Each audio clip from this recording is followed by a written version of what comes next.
In the 1930s, Dr. Wilhelm Riech, a prominent Austrian physician and psychoanalyst, discovered a powerful new physical energy, and for the next 2 decades, devoted his life to the investigation of its laws and properties. He confirmed the existence of this energy in the human body, verified its presence in the atmosphere, developed instrumentation to observe and collect it, and harnessed it for a variety of purposes, from cancer treatment to motor power to weather experimentation. Reich called his discovery Orgone energy.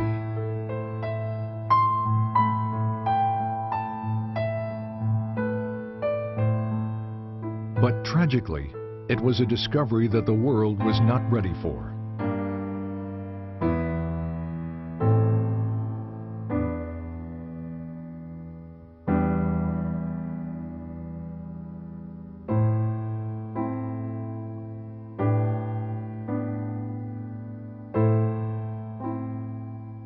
Wilhelm Reich was born in 1897 in Galicia, the easternmost part of the Austro-Hungarian Empire, now the Ukraine.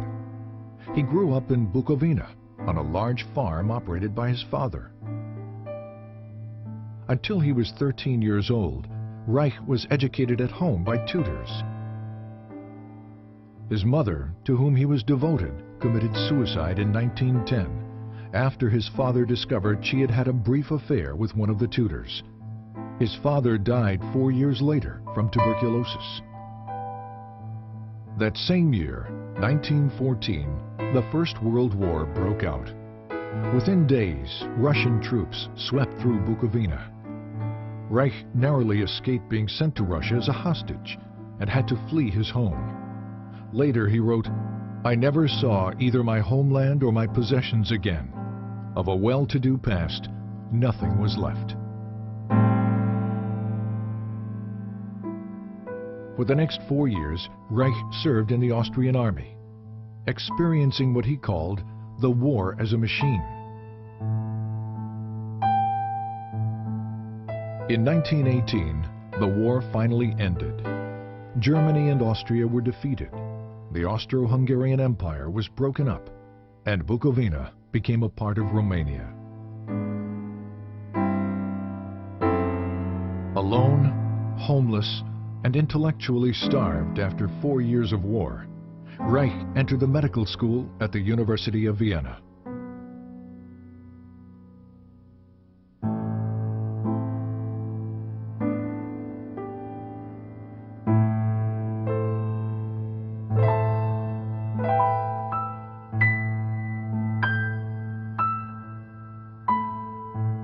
Reich's recognition of the significance of sexuality drew him to the work of Dr. Sigmund Freud, the father of psychoanalysis. Soon he was considered one of Freud's most promising students. Freud had discovered that neuroses are caused by the conflict between natural sexual instincts and the social denial and frustration of those instincts.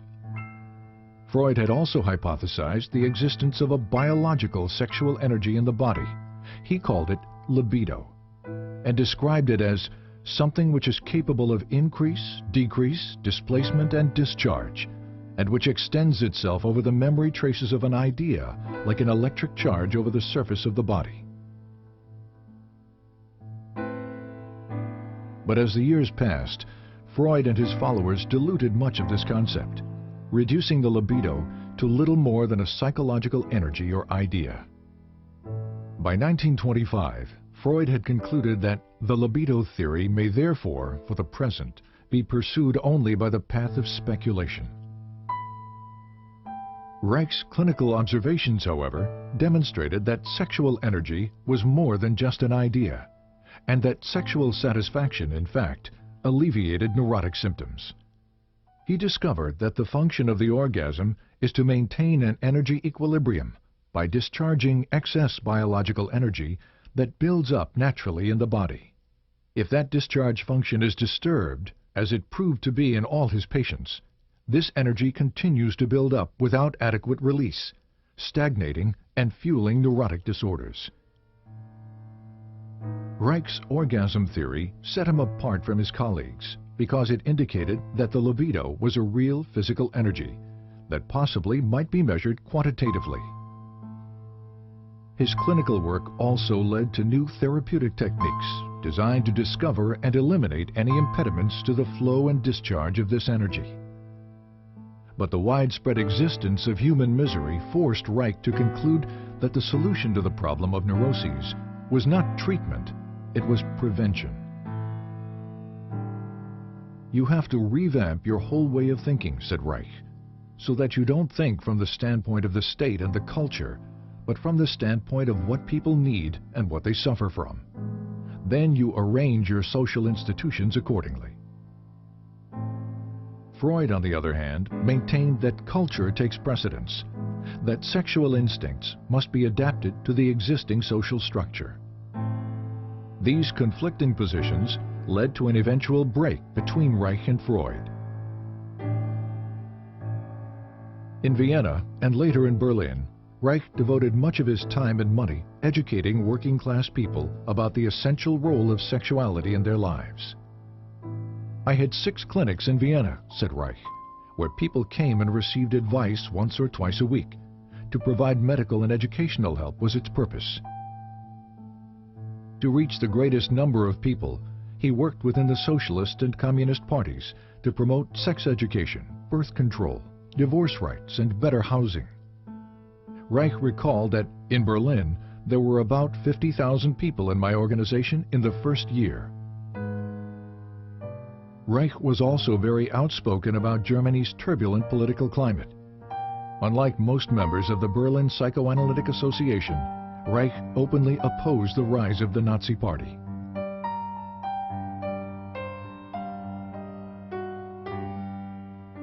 But his activities exacted a high price. He was denounced by the communists and expelled from the International Psychoanalytic Association, calling these events catastrophes which threaten my personal, professional, and social existence. When asked what he would do, Reich replied, "Just go on."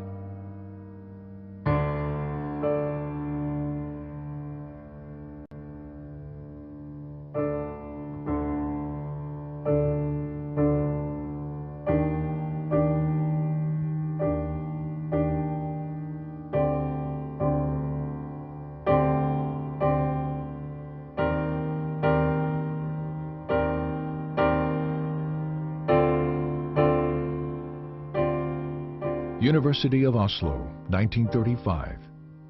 While continuing to teach and develop his innovative therapeutic techniques, Reich began a series of laboratory experiments to verify the existence of a physical, biological energy expressed in the emotions. Using human subjects, Reich was able to demonstrate a charge at the skin surface directly related to feelings of pleasure or anxiety. The charge would increase when a subject experienced pleasure and decrease during feelings of unpleasure. From this, Reich concluded that pleasure is the movement of biological energy toward the periphery of the organism, while anxiety is the movement of this energy toward the center. He assumed this energy to be electrical. But was it? And did similar energy processes exist in more basic life forms? Reich discovered that under certain conditions, sterilized and unsterilized substances such as grass, blood, sand, charcoal, and foodstuffs disintegrate into pulsating vesicles that exhibit a bluish color. He called these vesicles bions. Reich observed internal motility in the bions, an effect of energy. He also found that certain bions revealed a strong radiation phenomenon, seen here as a white field around the organism, and that these bions could kill bacteria and cancer cells. This radiation confirmed the existence of an energy that did not obey any known laws of electricity or magnetism. Reich called this energy Orgone, because its discovery had evolved from his investigation of the orgasm function and because this energy could charge organic matter. When he published his findings, the scientific and psychiatric communities responded with a vicious year-long attack in the Norwegian press. In the wake of this response, and the inevitability of a Second World War, Riech began to look to America as the future home for his work. In August 1939, Riech sailed for America on the last ship to leave Norway before World War II broke out.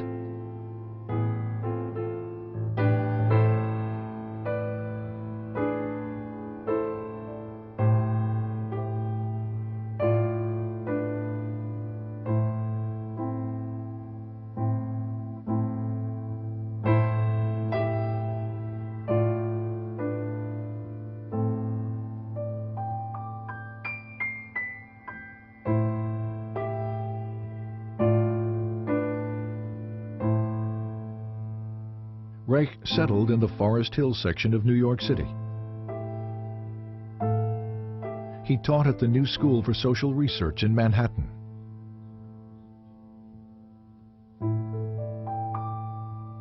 Published his books in English. Trained American physicians in his therapeutic techniques. And pursued his investigations of orgone energy. Since the energy appeared to be everywhere and to permeate all substances, Riech had to find ways to isolate and collect it in order to study its functions and make it usable. Experiments demonstrated that organic or non-metallic materials, such as cotton, wool, or plastic, attract, absorb, and hold the energy. Metallic materials, steel or iron, attract the energy and quickly reflect it in both directions.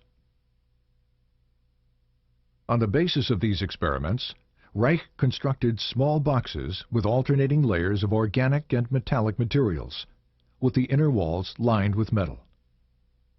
The organic layers attract the atmospheric orgone energy, which is then directed inward by the metal layers.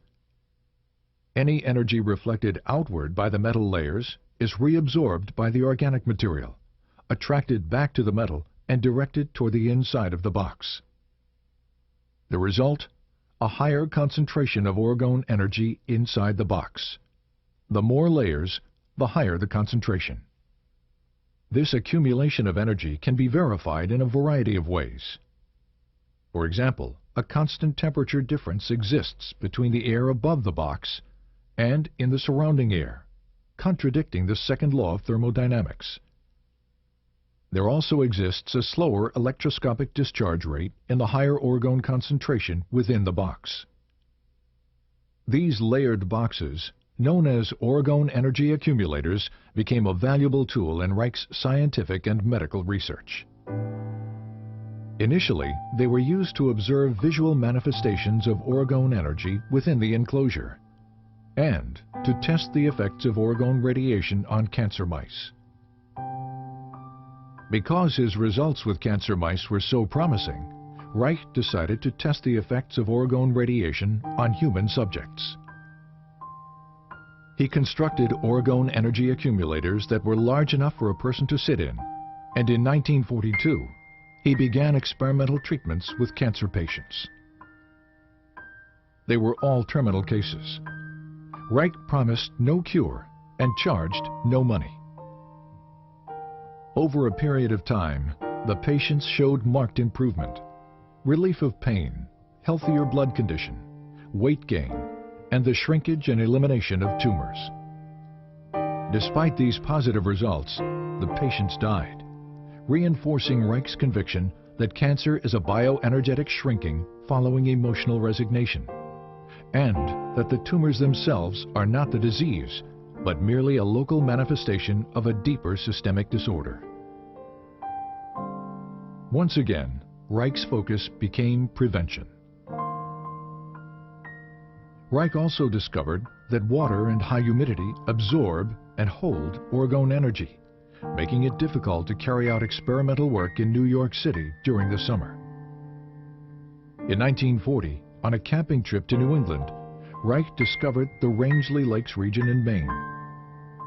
With its low humidity and clean air, it provided an ideal environment for his work. In 1942, Riech purchased an old farm bordering on a small lake. He called it Orgone and envisioned it as a permanent home for the various branches of his work.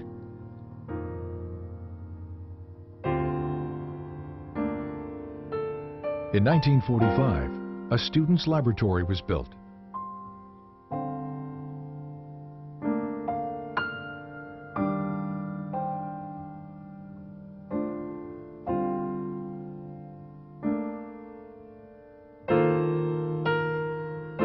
Three years later, construction began on an Orgone Energy Observatory, which included additional laboratory facilities, Reich's study and library,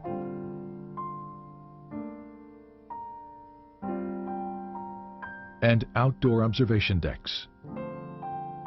Funding for these buildings and for Reich's research came exclusively from his own income as a physician and teacher, and from loans and contributions by students.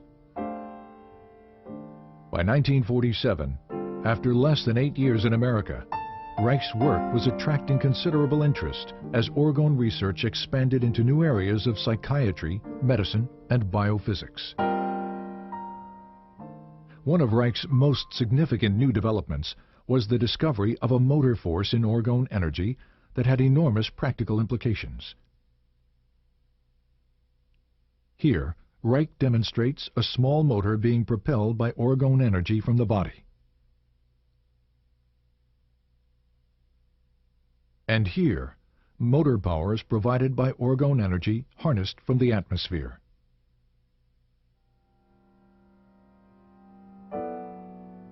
With the development of Orgone, Reich's dream of a home for his work was slowly becoming a reality. Sadly, it was a dream that he would not see fulfilled.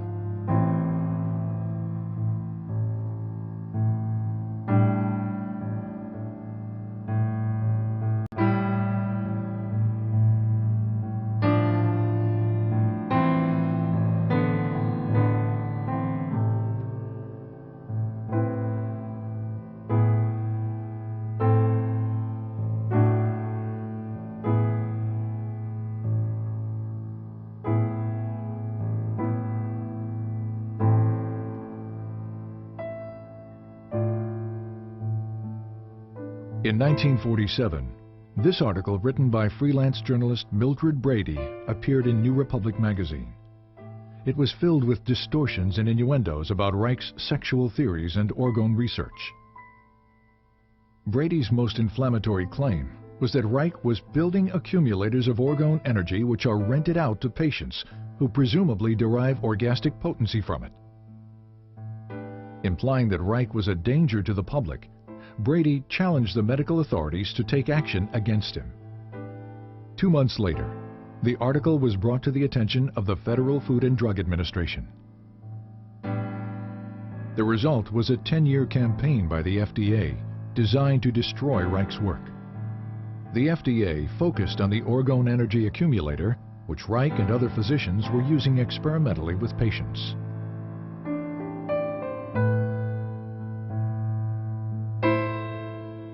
Convinced that the accumulator was being fraudulently promoted as a sexual and medical device, FDA agents spent years interviewing Reich's associates, physicians, students, and patients, looking for dissatisfied accumulator users. None were ever found. As the FDA attack continued, so did Reich's work. He continued to develop new ways to visualize, measure, and harness Orgone energy from the atmosphere. The Cloudbuster, for example, was an experimental instrument that could affect weather patterns by altering concentrations of Orgone energy in the atmosphere. A set of hollow metal pipes and cables inserted into water creates a stronger Orgone energy system than that in the surrounding atmosphere. Water, which strongly attracts and absorbs Orgone, draws the atmospheric energy through the pipes. This movement of Orgone from a lower to a higher energy system was used by Reich to create clouds and to dissipate them.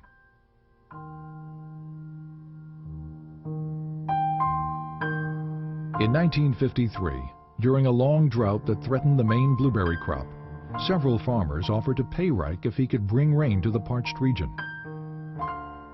The Weather Bureau had forecast no rain for several days when Riech began his cloud-busting operations.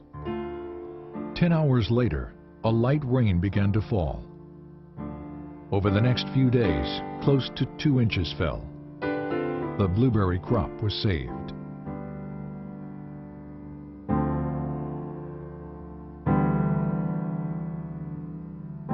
In February 1954, the FDA filed a complaint for injunction against Riech in the federal court in Portland, Maine.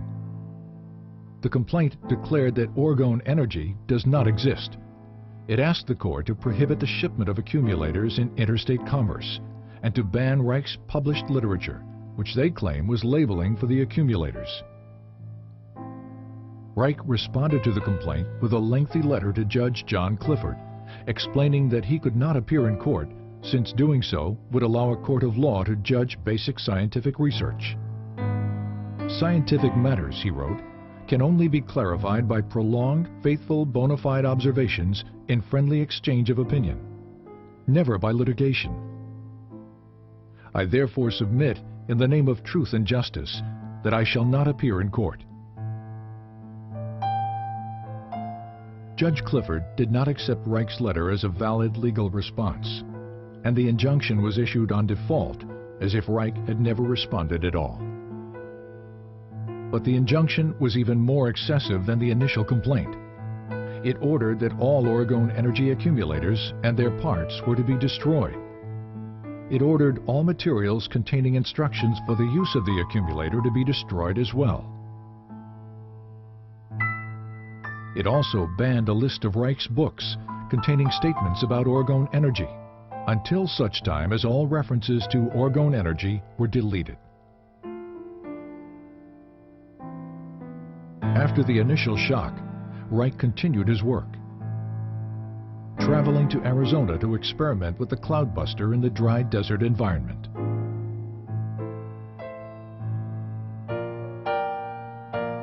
While he was there, and without his knowledge, one of Reich's students, Dr. Michael Silvert, moved a truckload of accumulators and books from Rangeley, Maine to New York City, a direct violation of the injunction.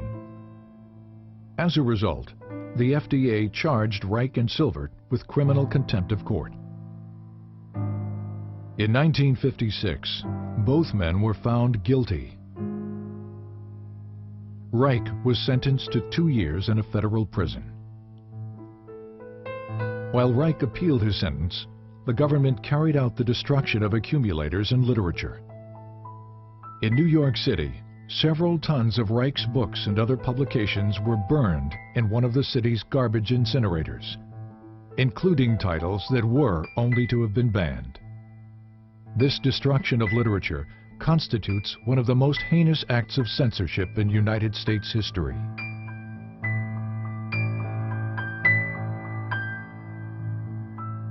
All appeals denied, on March 11, 1957, 2 weeks shy of his 60th birthday, Wilhelm Riech was imprisoned at the federal penitentiary in Lewisburg, Pennsylvania.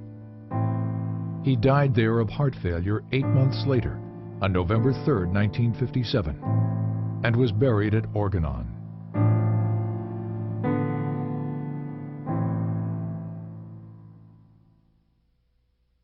But the tragedy of Reich's death should not be allowed to overshadow the richness of his life, for while he lived, he was truly alive.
In the course of the history of natural science, it always happened that profound or true thoughts or true facts were always either distorted or flattened out.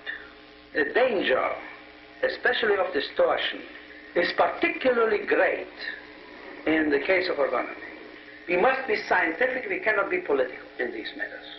And I personally declare that I will be the first to fight with all my strength, with whatever I've got, against such a distortion of our principles.